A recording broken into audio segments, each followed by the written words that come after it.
Hello बच्चों कैसे हो आप सब। बच्चों हमने लास्ट वीडियो में आपको इंपॉर्टेंट टॉपिक्स बताए थे इनऑर्गेनिक केमिस्ट्री के, और उससे पहले वाली वीडियो में हमने इंपॉर्टेंट टॉपिक्स बताए थे आपको आपके फिजिकल केमिस्ट्री के। ठीक है नहीं, तो आज की वीडियो में मैं आपको बताने जा रहा हूं इंपॉर्टेंट टॉपिक्स आपके ऑर्गेनिक केमिस्ट्री के, जो आपके 2022-23 बोर्ड एग्जाम में आने वाले हैं। जो आपका एग्जाम है 28 फरवरी में, ठीक है, केमिस्ट्री का जो एग्जाम है उसमें आपके लिए जो मोस्ट इंपॉर्टेंट टॉपिक है और जिनको छोड़ने के बारे में आप सोच भी नहीं सकते। ठीक है नहीं, तो आज मैं आपको ऑर्गेनिक केमिस्ट्री के इंपॉर्टेंट टॉपिक्स बताने वाला हूं, इनको छोड़ने के बारे में सोचे हुए हो मत। ठीक है नहीं, और बच्चों पेपर पे जाल लगा देने बिल्कुल एकदम से। ठीक है ना, तो इंपॉर्टेंट टॉपिक्स के बारे में डिस्कस करेंगे ऑर्गेनिक केमिस्ट्री के। ठीक है नहीं, तो बच्चों ऑर्गेनिक केमिस्ट्री में जैसे कि आप जानते हैं हमारे पास 4 यूनिट है।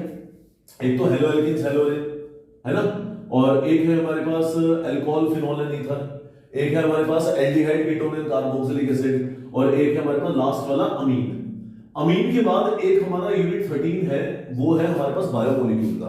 तो मैं आपको बायोमोलिक्यूल के भी इंपॉर्टेंट टॉपिक्स के बारे में डिस्कशन करूंगा। ठीक है नहीं, तो देखिए जरा बच्चों इंपॉर्टेंट टॉपिक्स हेडिंग बना लेते हैं और एक एक करके डिस्कस करेंगे सारे के सारे टॉपिक्स।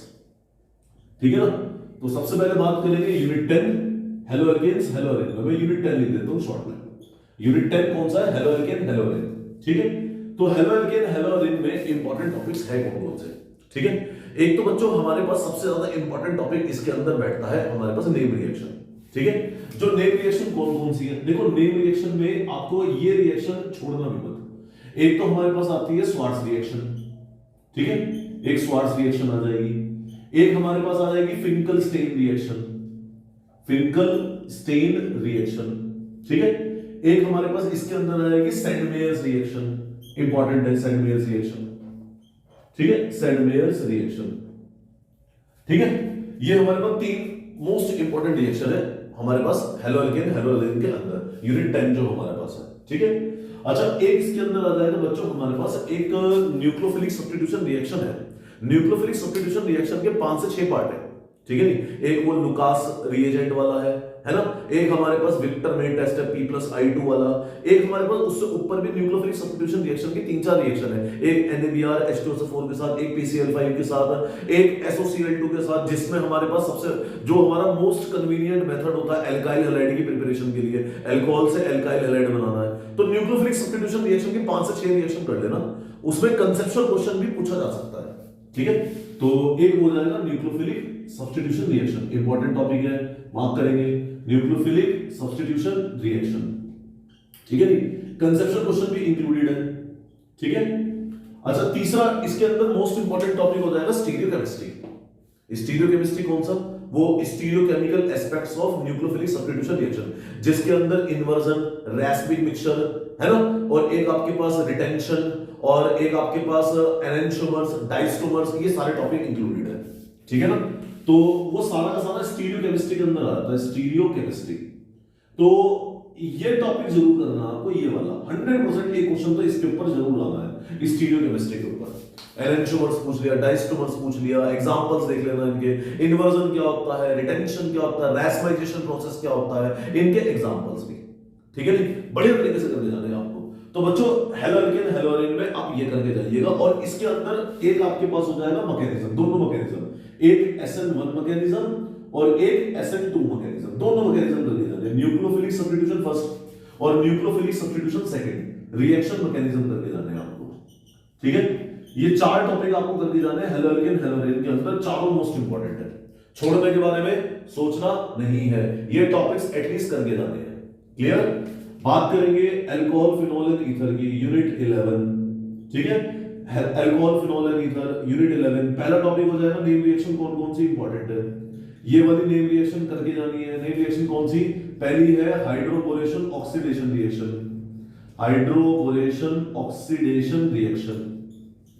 ठीक है ना, एक रिएक्शन हो जाएगी इसके अंदर कोलबेज, कोलबेज रिएक्शन मोस्ट इंपॉर्टेंट रिएक्शन है। ठीक है, एक हो जाएगी रीमर टीमन रिएक्शन, रीमर टीमन रिएक्शन। ठीक है नहीं, और एक रिएक्शन हो जाएगी इसके अंदर विलियमसन सिंथेसिस, ईथर के अंदर है विलियमसन सिंथेसिस। ये 4 नेम रिएक्शन है बच्चों, मोस्ट इंपॉर्टेंट है चारों रिएक्शन। ठीक है नहीं, मतलब पूरे चैप्टर के अंदर बच्चों मैंने 4 नेम रिएक्शन चूज करी है। आपको ये 4 नेम रिएक्शन करके जानी है। एक तो हाइड्रोपोलेशन ऑक्सीडेशन, कॉलवेज, रिमल्टिमन और विलियमसन सिंथेसिस। ठीक है, इसके अंदर इस चैप्टर के अंदर बच्चों रिएक्शन मैकेनिज्म भी है। ठीक है, रिएक्शन मैकेनिज्म कौन कौन से कर सकते हैं आप, कौन कौन से आपके पास मोस्ट प्रोबेबली आ सकते हैं। इसके अंदर बच्चों वैसे तो 4 रिएक्शन मैकेनिज्म है। एक है अल्कोहल से एल्कीन, एक है एल्कीन से अल्कोहल, एक है अल्कोहल से ईथर, एक है आपका पास ईथर से एल्काइल हैलाइड। तो मेरे हिसाब से आप 2 रिएक्शन मैकेनिज्म कर लीजिएगा। एक तो एल्कीन से अल्कोहल कर लीजिएगा, एल्कीन टू अल्कोहल, ठीक है, और एक कर लीजिएगा आप अल्कोहल टू एल्कीन। ये 2 रिएक्शन मैकेनिज्म कर लीजिएगा, अल्कोहल टू एल्कीन। तो मेरे मुताबिक आप ये 2 रिएक्शन मैकेनिज्म कर लीजिएगा, इन 2 में से कोई एक आपको फंस सकता है। ठीक है, तीसरा हो जाएगा बच्चों इसके अंदर हमारे पास एक तो फिनॉल का टेस्ट है और एक अल्कोहल का टेस्ट है। इनके ऊपर डिफरेंशिएट करने के लिए आ सकता है। ठीक है नहीं, जैसे अल्कोहल के हमारे पास 2 टेस्ट है, एक लुकास टेस्ट हो गया, एक विक्टरमेयर टेस्ट हो गया। एस्टेरिफिकेशन भी है ना, एस्टेरिफिकेशन टेस्ट भी मेंशन कर सकते हो आप, है ना। फिनॉल के अंदर हमारे पास एक तो फेरिक क्लोराइड टेस्ट है, एक ब्रोमीन वाटर टेस्ट है। ठीक है, तो फिनॉल के अंदर आप दोनों टेस्ट मेंशन कर सकते हो।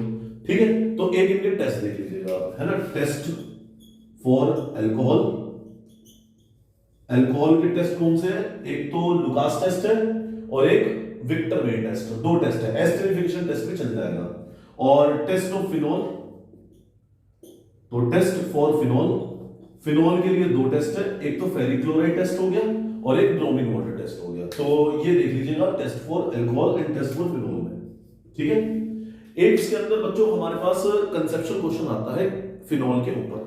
ठीक है, फिनॉल की एक हमारे पास रिएक्शन बैठती है, फिनॉल की जो केमिकल प्रॉपर्टीज के बेसिस पे रिएक्शन है, उन रिएक्शंस के बेसिस पे एक कंसेप्चुअल क्वेश्चन है। एनसीईआरटी के बैक एक्सरसाइज में दे रखे कंसेप्चुअल क्वेश्चन, आप वो देख लीजिएगा। ठीक है, तो फिनॉल के ऊपर कंसेप्चुअल क्वेश्चन है, phenol conceptual question, conceptual question, phenol के ऊपर कंसेप्चुअल क्वेश्चन है, एक वो देख लीजिएगा। और एक टॉपिक देख लीजिएगा विलियमसन सिंथेसिस का, ईथर के अंदर विलियमसन सिंथेसिस। ठीक है नहीं, विलियमसन सिंथेसिस रिएक्शन भी और विलियमसन सिंथेसिस के ऊपर कंसेप्चुअल क्वेश्चन भी। ये आपको 5 टॉपिक देखने हैं, अल्कोहल, फिनॉल एंड ईथर। इनको छोड़ने के बारे में सोचना भी मत। ठीक है नहीं, अगर इनके अलावा कोई चीज छोड़ रहे हो तो छोड़ देना, पर ये मत छोड़ना। ठीक है, देखो नेम रिएक्शन कौन सी, 4 नेम रिएक्शन, और रिएक्शन मैकेनिज्म कौन सा, 2 रिएक्शन मैकेनिज्म कर दो, alkene to alcohol, alcohol to alkene. Test for alcohol 2 test है, एक मेनली जो है हमारे पास 2 टेस्ट है, लुकास टेस्ट और Victor Meyer test. Test for phenol इसके अंदर भी 2 टेस्ट है, एक हमारे पास है इसके अंदर test for ferric chloride test और एक ब्रोमीन वाटर टेस्ट। फिनॉल के ऊपर कंसेप्चुअल क्वेश्चन पढ़ के जाना बहुत बड़े वाले, और विलियमसन सिंथेसिस पूरा टॉपिक करना, रिएक्शन भी, कंसेप्चुअल क्वेश्चन भी, है ना। और इसके ऊपर जितने भी सारी की सारी रिएक्शंस वगैरह हैं वो सब कुछ इंक्लूडेड होगा इसके अंदर। बताइए, ये हो गया आपका हेलोल्केन्स, हेलोरेन्स, और ये हो गया हमारा अल्कोहल, फिनॉल एंड ईथर। ये दोनों चैप्टर के इंपॉर्टेंट टॉपिक्स करके जाना, ठीक है ना। और मेंशन कर लीजिए बच्चों सारे के सारे। देखो मोस्ट इंपॉर्टेंट टॉपिक डिस्कस कर रहे हैं, ऑर्गेनिक का पूरा पेपर इसी में से आ रहा है, इसकी मैं श्योरिटी दे रहा हूं आपको। ठीक है, कर दे इरेज। चलिए बच्चों, इन टॉपिक्स को कर जाओ, बस ये समझ लेना आपने पूरी ऑर्गेनिक बहुत बड़े तरीके से कर ली अगर आप इन टॉपिक्स को कर जाओगे। ठीक है नहीं, पिछली वाली वीडियोस में मैंने आपको इनऑर्गेनिक के बारे में बताया, इनऑर्गेनिक के इंपॉर्टेंट टॉपिक्स के बारे में बताया, और उससे पिछली वाली वीडियो में मैंने फिजिकल के इंपॉर्टेंट टॉपिक्स के बारे में बताया। ठीक है नहीं, और अगर आपने वो नहीं देखा है तो उन्हें देख लीजिए एक बार जाके, क्या पता आपको थोड़ा अच्छा फील हो। और आपने ऐसा नहीं होना चाहिए कि वो टॉपिक आपने छोड़ रखे हो पहले से ही, उन्हें जरूर करके जाना। ठीक है नहीं, बात करेंगे हम aldehyde ketone and carboxylic acid unit 12। ठीक है, तो यूनिट 12 हो जाएगा हमारा aldehyde ketone and carboxylic acid. इसके अंदर हमारे पास इंपॉर्टेंट नेम रिएक्शन कौन कौन सी है, तो नेम रिएक्शन हो जाएगी इसके अंदर, पहली हो जाएगी हमारे पास aldehyde ketone and carboxylic acid के अंदर एक है हमारे पास रोजनमुंड रिएक्शन, रोजनमुंड रिएक्शन। एक है हमारे पास स्टीफंस रिएक्शन, स्टीफंस कर जाइएगा बहुत बढ़िया वाली स्टीफंस रिएक्शन। ठीक है, एक रोजनमुंड होगी, स्टीफंस होगी, एक मेरी फेवरेट है इटार्ड रिएक्शन, ये मेरी फेवरेट रिएक्शन है इटार्ड रिएक्शन। ठीक है, इटार्ड रिएक्शन कर जाइएगा, मेरी फेवरेट रिएक्शन है इटार्ड रिएक्शन। ठीक है, और एक कार्बोक्सिलिक एसिड के अंदर रिएक्शन है हेल्महोल्ट्ज-ज़ेलेंस्काई रिएक्शन, हेल्महोल्ट्ज-ज़ेलेंस्काई रिएक्शन, हेल्महोल्ट्ज-ज़ेलेंस्काई रिएक्शन। एक और मेरी फेवरेट है कैनिज़ारो रिएक्शन, कैनिज़ारो रिएक्शन। ये 5 इंपॉर्टेंट नेम रिएक्शन कर लो, एक रोजनवुड, स्टीफंस, इटार्ड, हेल्महोल्ट्ज-ज़ेलेंस्काई, कैनिज़ारो, और एक और कर लो बच्चों, मेरी एक और फेवरेट है, मेरी 3 फेवरेट रिएक्शन है, एक तो इटार्ड रिएक्शन, कैनिज़ारो रिएक्शन, एक मेरी जो फेवरेट है वो है हमारे पास एल्डोल के अंदर है, एल्डिहाइड के अंदर है एल्डोल कंडेंसेशन, एल्डोल कंडेंसेशन। ठीक है नहीं, वैसे तो क्रॉस एल्डोल कंडेंसेशन भी है, लेकिन बस आप एल्डोल कंडेंसेशन करके देखिएगा, आपको ये बस नेम रिएक्शन कर लो, 1 2 3 4 5 6 नेम रिएक्शन कर लो।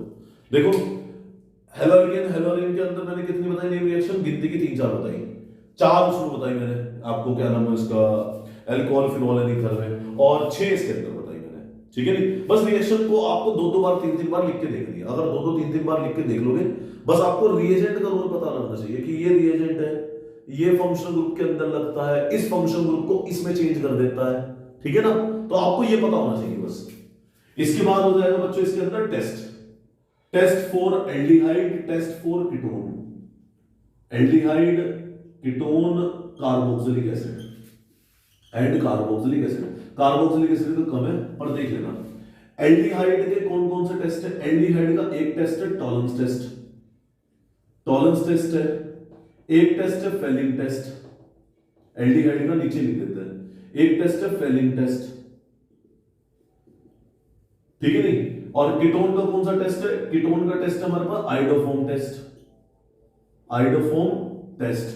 ठीक है, एक दोनों का कॉम्बिनेशन में हमारे पास टेस्ट है, देखो तो दोनों का कंबाइंड टेस्ट है, एक हमारे पास ये हमारा 2,4-DNP test, dinitrophenyl hydrazine test, दोनों का कंबाइंड टेस्ट है हमारे पास, है ना।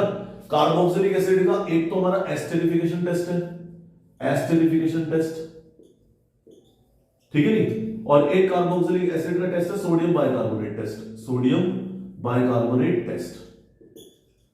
ठीक है, डिस्टिंग्विश में आता है बच्चों ये बाइकार्बोनेट टेस्ट, डिस्टिंग्विश करने आ जाता है, तो डिस्टिंग्विश के लिए हमें ये टेस्ट पता होने चाहिए, Tollens test, Fehling test, 2,4-DNP test, iodoform test, esterification test और सोडियम बाइकार्बोनेट टेस्ट। ठीक है ना, इन टेस्ट के बारे में हमें पता होना चाहिए। ठीक है ना, और तीसरा मोस्ट इंपॉर्टेंट टॉपिक हो जाएगा बच्चों इस चैप्टर के अंदर वर्ड प्रॉब्लम है, मोस्ट इंपॉर्टेंट टॉपिक इस चैप्टर के अंदर वर्ड प्रॉब्लम पूछी जा सकती है, और बहुत बड़े तरीके से पूछी जाती है बच्चों वर्ड प्रॉब्लम। ठीक है नहीं, वर्ड प्रॉब्लम इस चैप्टर में से आप करके जाइएगा। एनसीईआरटी के बैक एक्सरसाइज में ही 4 वर्ड प्रॉब्लम है, जो एनसीईआरटी की बैक एक्सरसाइज में 4 वर्ड प्रॉब्लम है, एक तो चारों को वो करके जाना। ठीक है, और भी एडिशनल कुछ ले लेना आप, एक्स्ट्रा हेल्प ले लेना बुक में से, गाइड मतलब अलग से साइड बुक में से गाइड कर लेना, आप देख लेना एक बार। ठीक है नहीं, सैंपल पेपर में देख लेना। ठीक है, तो आपको वो वर्ड प्रॉब्लम्स भी देखिए जानी है, इस चैप्टर में वर्ड प्रॉब्लम्स आ सकती है। ठीक है, और एक कंसेप्चुअल क्वेश्चन करना है आपको, कंसेप्चुअल क्वेश्चन। ठीक है, एनसीईआरटी के बैक एक्सरसाइज की कंसेप्चुअल क्वेश्चन कर लेना। ठीक है, एनसीईआरटी बैक एक्सरसाइज मेन हमारे पास एनसीईआरटी के बच्चों, एनसीईआरटी के ऊपर ही क्वेश्चन पूछे जाते हैं, एनसीईआरटी बैक एक्सरसाइज के कंसेप्चुअल क्वेश्चन कर लेना, जो इस चैप्टर में यूनिट 12 के जो बैक एक्सरसाइज में कंसेप्चुअल क्वेश्चन दे रखे हैं वो पढ़ लेना बस, और कुछ मत करना।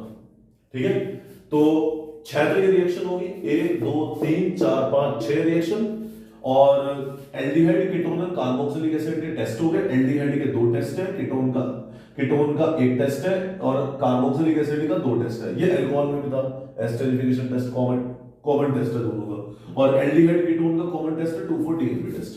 एक वर्ड प्रॉब्लम्स देख लीजिएगा और एक कंसेप्चुअल क्वेश्चन देख लीजिएगा। ठीक है, बात करेंगे यूनिट 13 की। यूनिट 13 में हमारे पास है अमीन। ठीक है नहीं, तो एमीन के बारे में बात करेंगे। एमीन देखिएगा जरा, एमीन में इंपॉर्टेंट टॉपिक्स है क्या। एमीन में 2 नेम रिएक्शन है, और 2 नहीं 3 नेम रिएक्शन है। एक तो कार्बेलिमाइन रिएक्शन है, कार्बेलिमाइन रिएक्शन, ये अमीन का टेस्ट भी हो जाएगा, कार्बेलिमाइन रिएक्शन। ठीक है नहीं, एक इसके अंदर हमारे पास इंपॉर्टेंट रिएक्शन आती है, मेरी फेवरेट रिएक्शन है Gabriel phthalimide synthesis, Gabriel phthalimide synthesis. ठीक है नहीं, और एक और मेरी फेवरेट रिएक्शन है कपलिंग रिएक्शन, ठीक है नहीं, कपलिंग रिएक्शन, कपलिंग रिएक्शन, ठीक है नहीं, coupling reaction most important topic है, ठीक है नहीं। तो कपलिंग रिएक्शन हमारे पास हो गया, ठीक है, ये 3 नेम रिएक्शन कर ली जाएगी, बस काम चल जाएगा हमारा, ठीक है। एक इसके अंदर बच्चों हमारे पास एक टॉपिक आता है कि एनिलीन डायरेक्ट ब्रोमिनेशन में क्यों नहीं जा रहा, या फिर एसाइलेशन मेथड क्यों रिक्वायर्ड है एनिलीन के अंदर हमारे पास पैरा ब्रोमो एनिलीन बनाने के लिए, वो कंसेप्चुअल क्वेश्चन करके जाना, ठीक है नहीं। मतलब इस तरीके के जो कंसेप्चुअल क्वेश्चन है ना एनिलीन के बारे में, वो करके जाना, ठीक है। एनिलीन की केमिकल प्रॉपर्टीज जो है वो कौन सी chemical property, electrophilic substitution reaction. Electrophilic substitution reaction में हमारे पास एक तो है नाइट्रेशन रिएक्शन और एक है ब्रोमिनेशन रिएक्शन, वो वही बता रहा हूं मैं, एसाइलेशन मेथड क्यों चाहिए, है ना, एनिलीन के लिए। तो ये दो हमारे पास जो इलेक्ट्रोफिलिक सब्स्टिट्यूशन रिएक्शन के ऊपर जो कंसेप्चुअल क्वेश्चन है वो इंपॉर्टेंट है, मोस्ट इंपॉर्टेंट टॉपिक एनिलीन के अंदर, ठीक है। तो ये हो जाएगा कंसेप्चुअल क्वेश्चन, मैं लिख देता हूं और मैंने वैसे बता दिया कंसेप्चुअल क्वेश्चन कौन से वाले, ठीक है। Conceptual question of electrophilic substitution reaction, electrophilic substitution reaction for aniline, aniline की इलेक्ट्रोफिलिक सब्स्टिट्यूशन रिएक्शन, ठीक है। Conceptual question of electrophilic substitution reaction for aniline, एक तो ये देख लीजिएगा, ठीक है। और बच्चों बात करेंगे कन्वर्जन्स के बारे में, कन्वर्जन्स तो कहीं से भी पूछा जा सकता है बच्चों, है ना। आपको छोटे मोटे छुटपुट रिएक्शंस तो पता होनी चाहिए। छुटपुट कौन से रिएक्शन कि अल्कोहल से एल्कीन कैसे बनता है, डिहाइड्रेशन रिएक्शन हो जाती है सर, है ना। एल्कीन से अल्कोहल कैसे बनता है, एल्कीन से अल्कोहल बनता है, हाइड्रेशन रिएक्शन हो जाती है ना। एक वो हमारे पास है एंटी मार्कोनिकोव रूल, और मार्कोनिकोव रूल के साथ हमारे पास क्या होता है, एक हाइड्रेशन रिएक्शन होती है, एक हाइड्रो हेलोजिनेशन रिएक्शन होती है ना। एक हमारे पास रिएक्शन होती है ऑक्सीडेशन रिएक्शन होती है एल्कलाइन केमिकल यूज करके, है ना। तो ये छोटे मोटे छुटपुट रिएक्शन तो पता होनी चाहिए। हेलोजिनेशन रिएक्शन कैसे हो रही है, एल्कीन के अंदर हेलोजिनेशन कैसे हो रही है, एल्केन्स के अंदर हेलोजिनेशन कैसे हो रही है, एल्केन्स के अंदर सब्स्टिट्यूशन होता है, ठीक है। तो ये छुटपुट रिएक्शन पता है तो ठीक है, तभी कंसेप्चुअल क्वेश्चन हो पाएंगे। और अगर ये छुटपुट रिएक्शन नहीं पता है तो कंसेप्चुअल क्वेश्चन में थोड़ी बहुत प्रॉब्लम तो फेस करता ही है बच्चा ऑर्गेनिक में, ठीक है। तो कंसेप्चुअल क्वेश्चन के लिए तो आपको थोड़ा सा डिटेल्स में आपको कई सारी रिएक्शंस के बारे में पता होना चाहिए, दिमाग के अंदर सारी की सारी रिएक्शन सेव होनी चाहिए, तभी आपके पास वो कन्वर्जन्स हो पाएंगे, वरना कन्वर्जन्स को करना थोड़ा सा मुश्किल होता है जिस बच्चे ने ऑर्गेनिक के बारे में कभी नहीं पढ़ा है, ठीक है नहीं, या थोड़ा बहुत पढ़ा है उसके लिए कन्वर्जन्स करने थोड़े से मुश्किल होते हैं, ठीक है। वो बच्चे, उन बच्चों के लिए मैं वीडियो बना रहा हूं जो बच्चे थोड़े से, एक तो कॉन्फिडेंस उनके अंदर नहीं बन पा रहा है ना, वो जो थोड़ा सा मोटिवेट कर, मतलब मोटिवेशन होना चाहते हैं, वो मोटिवेट होना चाह रहे हैं हमारे वीडियोस के थ्रू, ठीक है नहीं। ये वीडियोस उनके लिए भी है और प्लस उनके लिए भी है जो बच्चा ऑलरेडी से माइंड मेकअप कर चुका है, मेरा तो सारा का सारा क्लियर है, बस एक बार ये पता लग जाए इंपॉर्टेंट टॉपिक्स ये आएगा नहीं आएगा, तो आपको मैंने ये भी मेंशन करा, ठीक है। जरा देखिए कन्वर्जन्स के लिए आपको सारे रिएक्शंस पता होने चाहिए, तभी कन्वर्जन्स हिलेंगे, वरना कन्वर्जन्स हिलने थोड़ी मुश्किल है, ठीक है। बात करेंगे बायोमोलिक्यूल के बारे में, क्लियर है, ये यूनिट 13 हो गया, ऑर्गेनिक हो गया। अब बात करेंगे बायोमोलिक्यूल के बारे में। बायोमोलिक्यूल के अंदर बच्चों इंपॉर्टेंट टॉपिक्स, एक तो मेरे हिसाब से बैठता है ग्लूकोज की केमिकल प्रॉपर्टीज। ग्लूकोज की केमिकल प्रॉपर्टी भी इंपॉर्टेंट बैठती है, 1-2 भी आ सकती है, 3 नंबर का भी आ सकता है क्वेश्चन, है ना, एमसीक्यू भी बन सकता है इसके ऊपर क्वेश्चन। तो ग्लूकोज की केमिकल प्रॉपर्टी इंपॉर्टेंट है, ये यूनिट 13 आ जाएगी बायोमोलिक्यूल, ठीक है। एक तो जाएगी chemical properties of glucose, chemical properties of glucose, ठीक है, एक ये पढ़ लीजिएगा।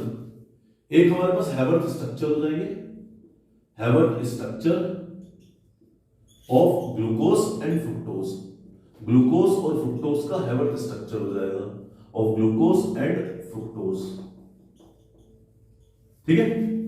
एक हो जाएगा हमारा इंपॉर्टेंट टॉपिक स्टार्च, पूरा टॉपिक स्टार्च, अमाइलोज क्या होता है, अमाइलोपेक्टिन क्या होता है, स्ट्रक्चर क्या होता है स्टार्च का, पूरा कंप्लीट टॉपिक, ठीक है। एक इसके अंदर आ जाएगा हमारे पास बच्चों protein, structure of protein, important topic है स्ट्रक्चर ऑफ प्रोटीन, ठीक है। और टाइप्स ऑफ प्रोटीन, मतलब वो प्राइमरी सेकेंडरी टर्शरी सारे के सारे, and types of protein, types of protein, पूरा प्राइमरी सेकेंडरी टर्शरी सारा कंप्लीट, ठीक है। इसके अंदर ग्लाइकोसाइडिक लिंकेज सारे के सारे हमारे लिंकेजेस मौजूद है इसके अंदर, प्रोटीन के अंदर, क्लियर है ना। अच्छा, इसके बाद बात करेंगे बच्चों हम इंपॉर्टेंट टॉपिक के बारे में, एक विटामिन के बारे में, कि कौन से विटामिन है हमारे पास, उन विटामिन की कमी से कौन कौन सी डेफिशिएंसी हो सकती है, और वो जो डेफिशिएंसी है हमारे पास, वो डेफिशिएंसी को कैसे हम क्योर कर सकते हैं, कौन कौन से चीफ सोर्सेज लेकर हम उन डेफिशिएंसीज को रिमूव कर सकते हैं, ठीक है। और अगर आपने अगर वो नहीं पता है तो हमारे YouTube चैनल पर वीडियोस अवेलेबल है, तो आप विटामिन्स की लेक्चर नंबर 6 देख सकते हैं, विटामिन्स के बारे में भी है, न्यूक्लिक एसिड्स के बारे में भी है, सब कुछ अवेलेबल है। बायोमोलिक्यूल्स का पूरा कंप्लीट मैंने आपको चैप्टर दे रखा है, ठीक है नहीं। तो आप 1 by 1 lecture 1, lecture 2, lecture 3, lecture 4, lecture 5, lecture 6 के हिसाब से देख सकते हैं, ठीक है। तो बात करेंगे हमारे पास, जो मैं बात कर रहा था विटामिन्स के बारे में, विटामिन्स हो गया, और उन विटामिन्स की बेसिस पे कौन कौन सी डेफिशिएंसी हो सकती है, और चीफ सोर्सेज कौन से लेने पड़ेंगे जिनकी वजह से वो डेफिशिएंसी रिमूव हो सकती है, and chief sources of vitamins, ठीक है। ये 1-2 नंबर में आ सकता है आपका। और एक हो जाएगा बच्चों, लास्ट टॉपिक हो जाएगा आपका न्यूक्लिक एसिड। न्यूक्लिक एसिड की एक तो न्यूक्लिक एसिड हो गया, इसके अंदर 2 पार्ट हो गए, डीएनए और आरएनए, ठीक है।